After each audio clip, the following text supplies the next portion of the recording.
Assalamualaikum warahmatullahi wabarakatuh. Apa kabar Bapak Ibu semua? Pak Yosep itu guru saya di Kangen Water. Jadi saya berguru sama Pak Yosep 7 bulan yang lalu ya. Sebelum saya mulai, saya di Kangen Water ini 7 bulan ya, baru 7 bulan ya. Dan sebelumnya saya di rumah sakit 20 tahun lebih bergelut di rumah sakit ya. Nah, kenapa sekarang saya mendalami Kangen Water? Dan mungkin saya tenggelam ya, akan tenggelam di Kangen Water ini ya. Karena di sini kita bisa lebih banyak berbagi ya. Di rumah sakit skupnya hanya rumah sakit, pasien, keluarga, karyawan ya. Sangat sedikit ya, sangat kecil ya. Sementara ilmu harus ditebar ke luas, ke seluruh masyarakat ya. Di sini kita bisa berbagi ke masyarakat tentang kesehatan ya. Nah, di Kangen Water saya juga mendalami di sini ya, dan juga akan konsisten dan terus di sini ya. Karena di sini bisa lebih banyak berbagi. Pertama, berbagi pengetahuan, sharing ilmu pengetahuan, sharing kesehatan ya. Kemudian juga peluang-peluang usaha ya. Banyak sudah selama 7 bulan ini teman-teman semua terbantu dengan Kangen Water ini ya. Sebelum saya mulai sesi ini ya, saya ke bagian seksi tinjauan Kangen Water dari sudut kesehatan ya, bagaimana kerjanya di tubuh ya. Saya ingin tanya dulu di ruangan ini, siapa yang tiap hari minum air putih? Silakan tunjuk tangan. 100% ya. Jadi nggak ada yang nggak minum air putih ya. Di ruangan ini pasti semua minum air putih ya. Saya ingin lebih jauh bertanya ya tentang minum air ini. Siapa yang di ruangan ini yang minum air putihnya 2 sampai 2,5 liter per hari? Makin sedikit ya. Di mana kota seperti ini? Kalau saya bicara awalnya banyak gitu, hampir 100% ya. Begitu kedua 2 liter, 2,5 liter makin dikit, ya nggak sampai 10-20% ya. Siapa yang di ruangan ini sudah minum air Kangen Water? Alhamdulillah udah lebih banyak dari, tapi belum 2,5 liter ya minum. Nah ini Bapak Ibu ya, tadi kita sudah semua di sini ya, termasuk saya, pasti minum air putih tiap harinya. Nah sekarang saya mau ulas bagaimana efek air putih ini ke dalam tubuh kita ya. Bapak Ibu sekalian, tubuh kita itu terdiri dari air, 70% sampai 80% itu isinya air ya.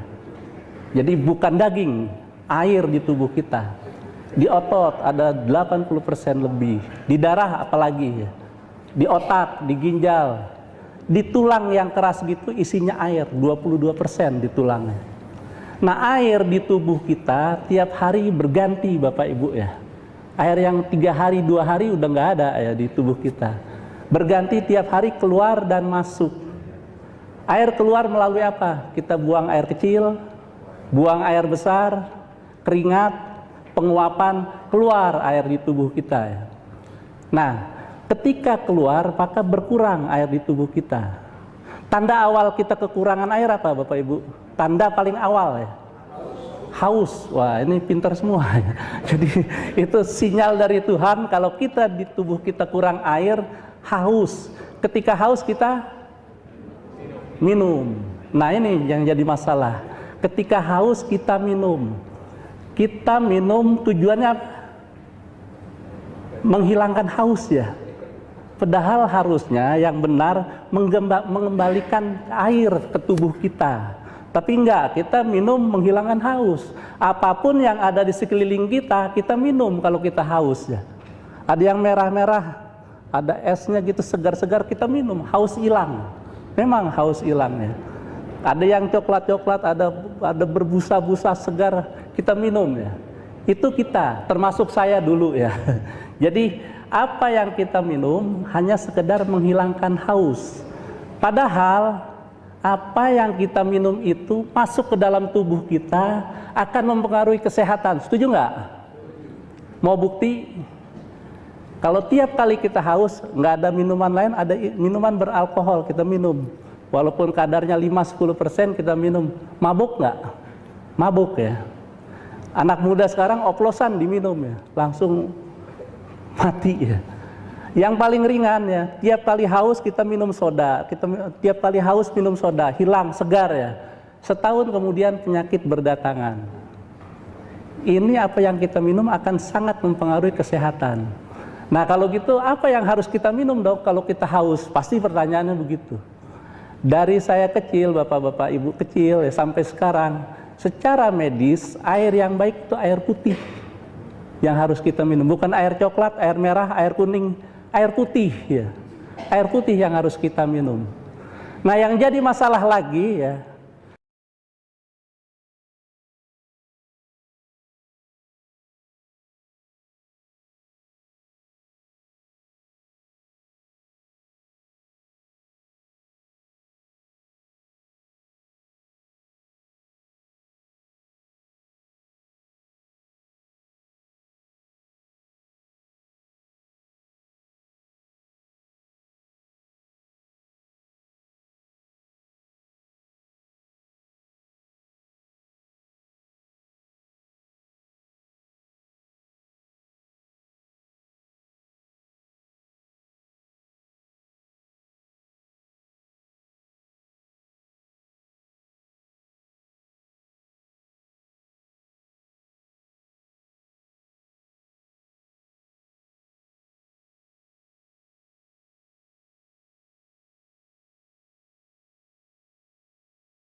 yang dibuat untuk kapal selam, kapal perang, kapal laut yang berbulan-bulan di laut sangat sulit mendapatkan sumber air baik ya.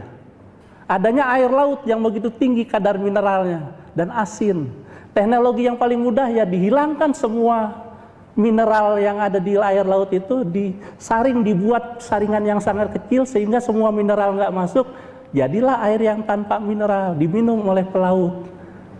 Karena bisnis kembali, akhirnya teknologi ini dibawa ke darat. Yang di darat sebenarnya nggak perlu itu, karena banyak sumber air, mata air, ada sungai, ada segala macam yang bisa diolah lebih baik.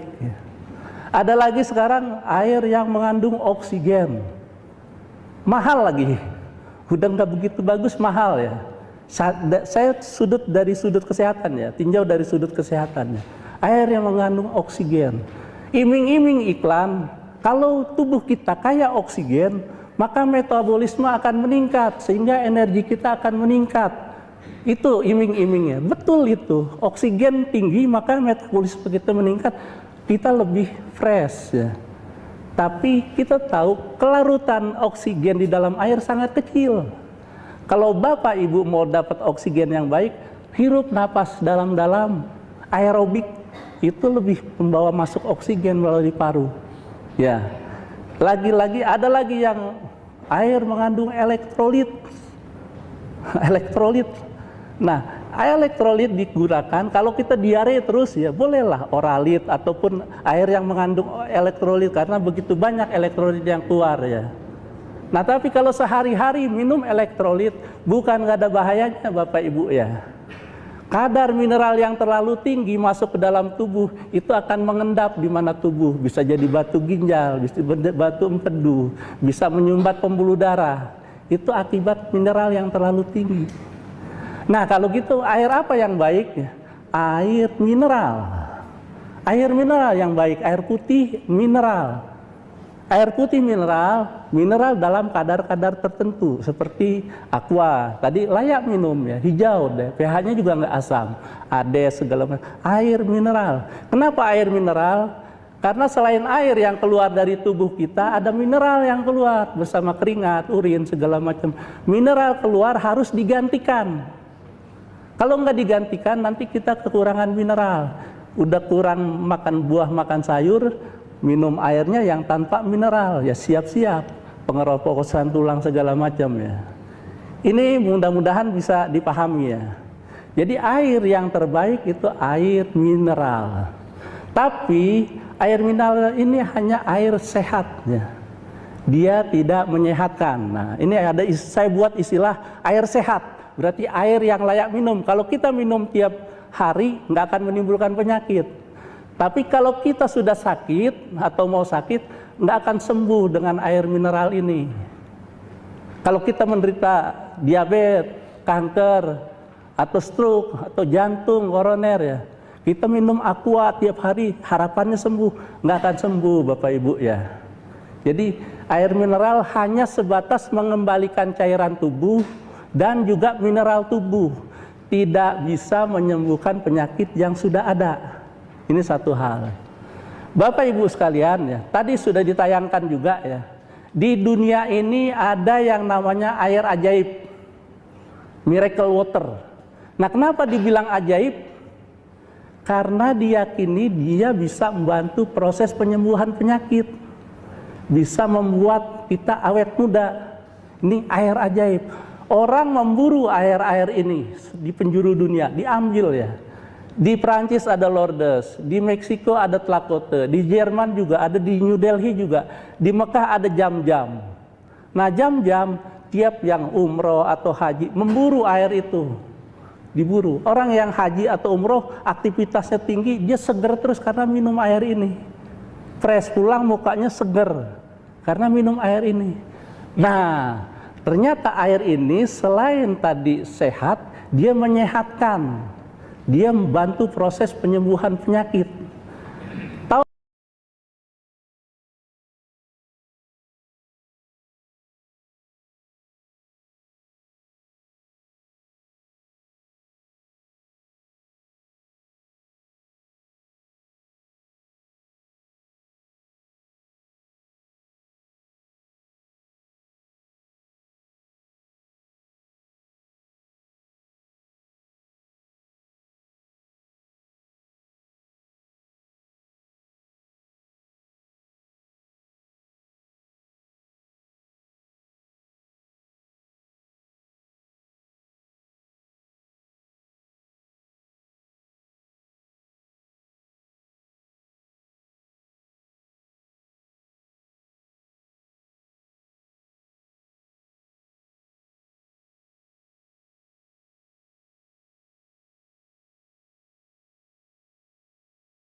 Otot miosit, kumpulan sel otot membentuk jaringan otot. Tulang dibentuk dari sel tulang osteoklas, berkumpul membentuk jaringan tulang.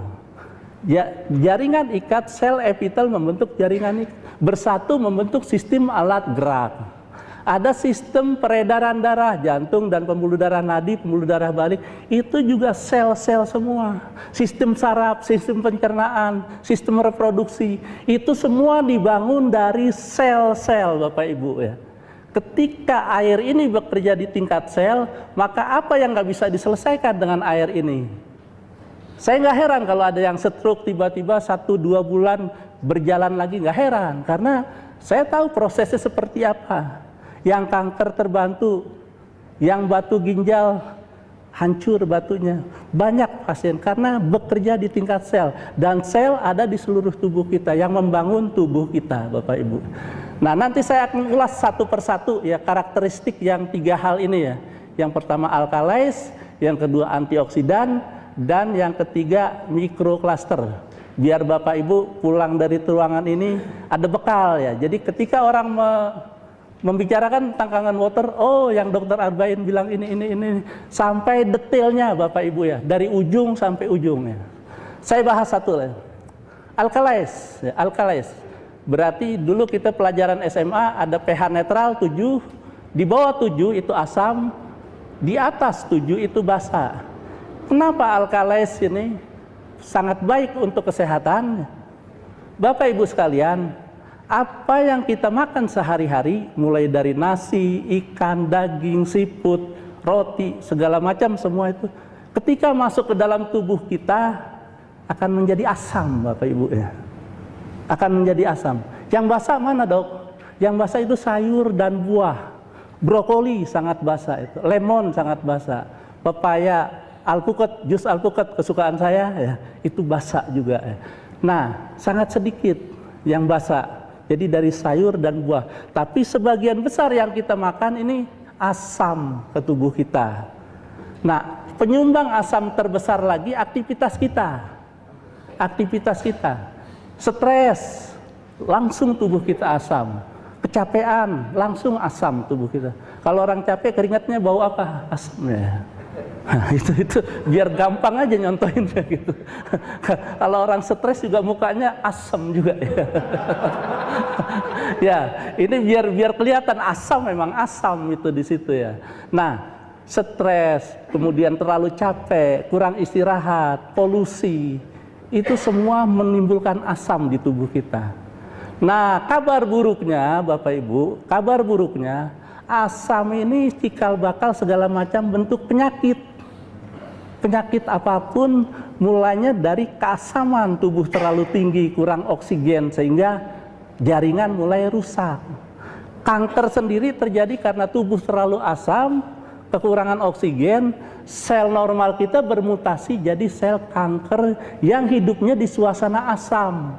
Kalau orang kanker makan banyak, badannya kurus, kankernya makin besar karena diambil sama sel kanker ini makanannya. Sel normalnya menderita, makanya makin kurus. Dengan minum air kangen suasananya dirubah, sel kanker menderita ya, karena sel kanker mati di pH 8,5. Tapi dia berjaya di pH 5,5 ya. Nah, ketika kita suplai air kangen ini yang pH 9, dia menderita sehingga sel normal kita yang berjaya. Itu alkalin ya. Nah, kenapa di usia muda kita nggak jadi sakit ya? Jangan takut Bapak Ibu ya. Kita makan, nanti pulang dari sini nggak berani makan daging siput, wah repot juga, saya disalahin ya. Tetap boleh makan itu ya, tetap boleh makan itu. Jadi ketika masuk ke dalam tubuh kita, di tubuh kita ada sistem baper, homeostasis. Jadi semua asam-asam dari makanan, kemudian dari aktivitas, itu dinetralkan oleh tubuh kita. Ketika kita masih muda mampu menetralkan semua itu. Sehingga pH darah kita di kisaran 7,3, 7,4, nggak akan jadi asam pH darah kita. Kalau jadi asam masuk ICU ya, dokter anestesi sibuk ya. Asidosis metabolik ya. Ini bahaya ya kalau jadi asam. Tubuh kita nggak jadi asam ya, tetap dinetralkan. Dengan pengeluaran CO2 itu akan mengurangi asam. Dengan bantuan ginjal akan mengurangi asam ya. Dinetralkan oleh tubuh kita sehingga asam-asam yang tadi masuk dinetralkan, pH darah tetap terjaga dan tubuh masih tetap terjaga. Tapi kemampuan membuffer ini, buffer alkalin, ketika usia 40 ke atas menurun. Mulailah berdatangan penyakit yang hipertensi, yang asam urat, yang asam lambung, yang asam lemak. Asam lemak ketika berkumpul di vena jadilah varises, hemoroid. Ketika berkumpul dia menumpuk di pembuluh darah arteri. Kalau di jantung jadilah arteri.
Dan ini di tubuh itu harus kita pahami ya. Antioksidan bekerja di tubuh itu melawan radikal bebas, menetralisir efek dari radikal bebas.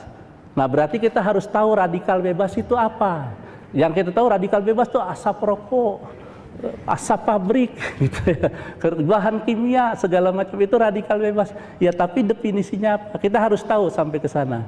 Radikal bebas itu senyawa atau molekul yang kehilangan satu elektron di elektron terluarnya.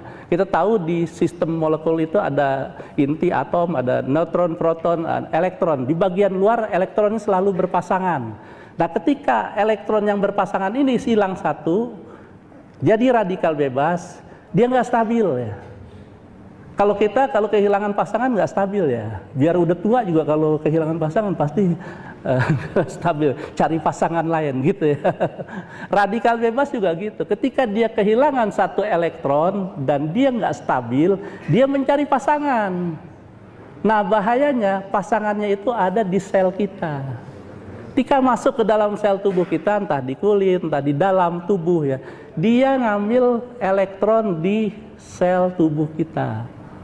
Elektron dari sel tubuh kita, sehingga sel tubuh kita jadi rusak, nggak stabil.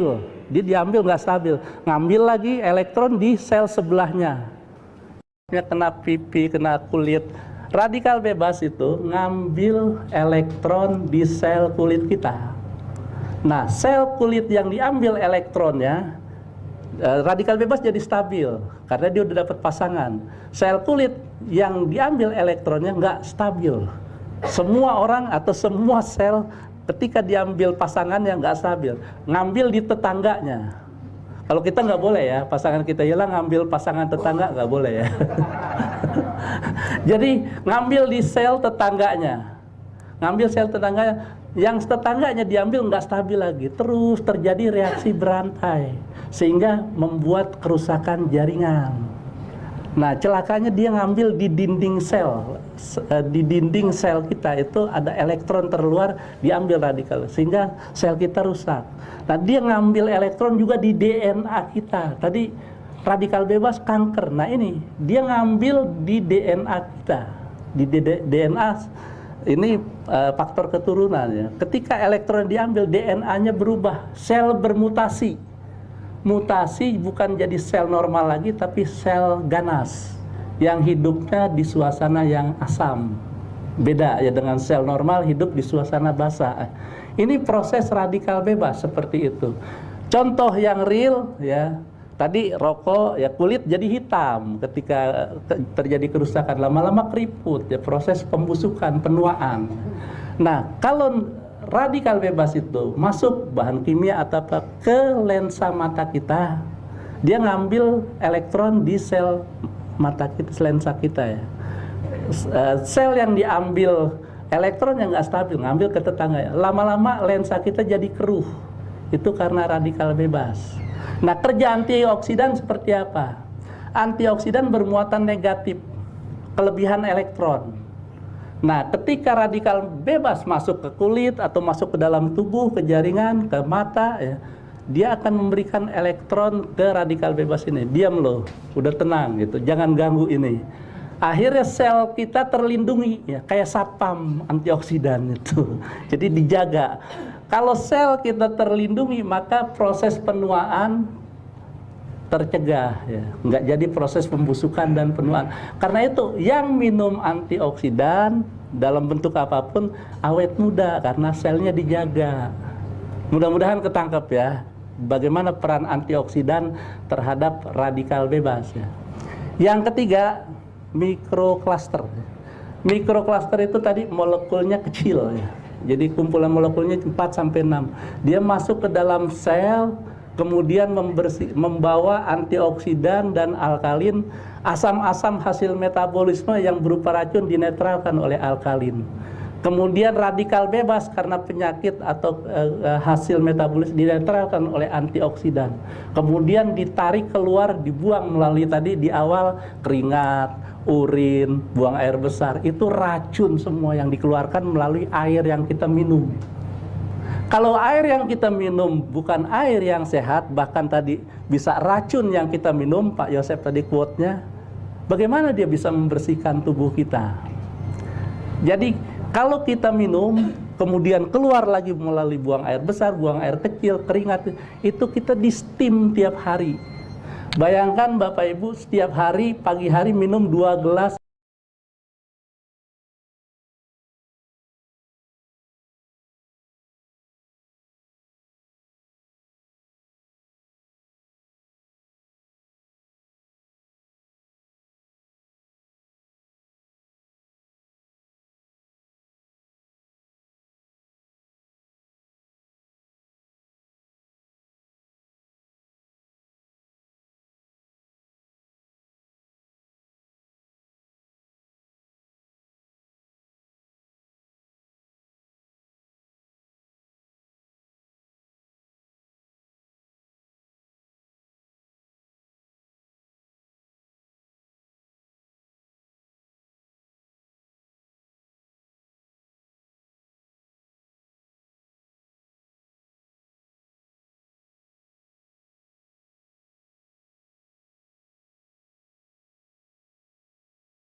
respirasi sel, pernapasan tingkat sel ya. Jadi kalau kita hirup napas, oksigen masuk, disebarkan ke seluruh tubuh, masuk ke sel, ketemu dengan yang kita makan, dibakar jadi energi, kita bisa beraktivitas ya. Nah itu dipengaruhi oleh tadi ini, potensial membran ini. Orang yang tua, kenapa cepat lemas orang tua? Kemampuan masuk oksigen dan makanan di sini dan mengeluarkan CO2 dan juga racun-racun dari dalam sel menurun, sehingga kemampuan metabolisme menurun, sehingga gampang lemes ya. Nah itu orang sakit kenapa lemes? Seperti itu juga, kemampuan masuk dan keluarnya O2 dan glukosa dan keluarnya racun dan CO2 menurun, sehingga banyak racun tertimbun kalau orang sakit di sini. Nah ini kerja sel, kerja di tingkat sel. Jadi oksigen masuk ke dalam sel, ketemu makanan, dibakar jadi energi. Kemudian CO2 dikeluarkan dan racun-racun dikeluarkan, dibuang melalui keringat, urin, buang air besar, segala macam ya. Pernapasan ya, membuang racun-racun, toksin ya. Jadi toksin keluar. Nah seperti ini. Nah apa hubungannya dengan mesin Kangen water dan juga air Kangen water? Saya kasih ilustrasi di sini. Mesin ini air biasa ya.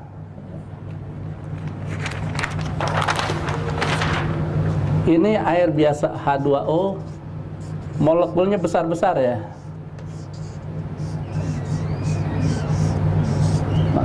Kemudian melalui filter, ada filter yang hitam itu, box hitam itu difilter. Komponen yang ikut di dalam air ini akan tertinggal. Ya, nanti akan masuk air murni di sini, H2O. Nah, setelah filter ini ada platinum berlapis titanium, ada 7. Ini teknologi yang dahsyat, ada 7 plat titanium.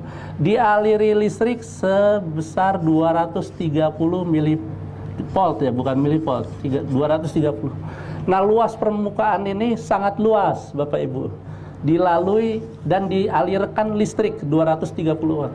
Nah, air yang tadi rumus molekulnya H2O terdisosiasi, pecah dia, di strum pecah. Jadi ion hidrogen dan ion hidroksida. Nah, ini yang berperan. Tadi antioksidan itu bermuatan negatif ya. Ion hidroksida ini jadi hidrogen aktif ya, akan kembali nanti masuk ke sini ya, ke tingkat sel tadi ya. Ini juga yang akan meningkatkan basa alkalin ya. Nggak ada sama sekali penambahan bahan kimia. Jadi murni air yang dipecah oleh sistem kerja mesin ini. Di luar sana ada juga mesin-mesin yang sejenis ini ya. Tapi jangan salah Bapak Ibu, ini dipatenkan plat yang lebar ini dan tegangannya ini. Mesin yang di luar sana tegangannya nggak sebesar ini, platnya nggak sebesar ini. Kemampuan mendisosiasi air nggak ada, sehingga perlu penambahan bahan kimia. Yang namanya proses alkalinisasi ya, alkalinisasi jangan salah ya. Kan Bapak Ibu mungkin sering dengar ada air alkalin di luar sana ya. Proses alkalinisasi itu ada 2 cara, secara kimia dan secara elektrolisa. Yang di luar sana secara kimia dengan menambahkan magnesium, kalsium, akan naik juga pH-nya, akan terjadi juga alkalinnya. Tapi kurang baik untuk kesehatan. Kenapa? Terlalu banyak kalsium dan magnesium mengendap juga di pembuluh darah, di mana sendi segala macam. Nggak baik untuk kesehatan. Jangan hanya cari alkalin, tapi komponen yang lain ikut jadi mengendap, merusak tubuh kita ya. Mudah-mudahan ketangkap ya. Kangen water bukan dengan kimia, dengan disetrum, nggak ada penambahan bahan kimia, magnesium, kalsium segala macam ya. Nah, ini murni disetrum, dipecah airnya. Nggak ada magnesium, nggak ada kalsium ya di sini yang diurai sehingga meningkatkan pH, nggak ada di sini. Tapi yang di luar sana, mesin-mesin yang ada yang klaimnya hampir sama dengan Kangen water itu nggak seperti ini cara kerjanya, tapi menambahkan ini ya, bahaya untuk tubuh. Nah, sekarang saya kembali ke sini.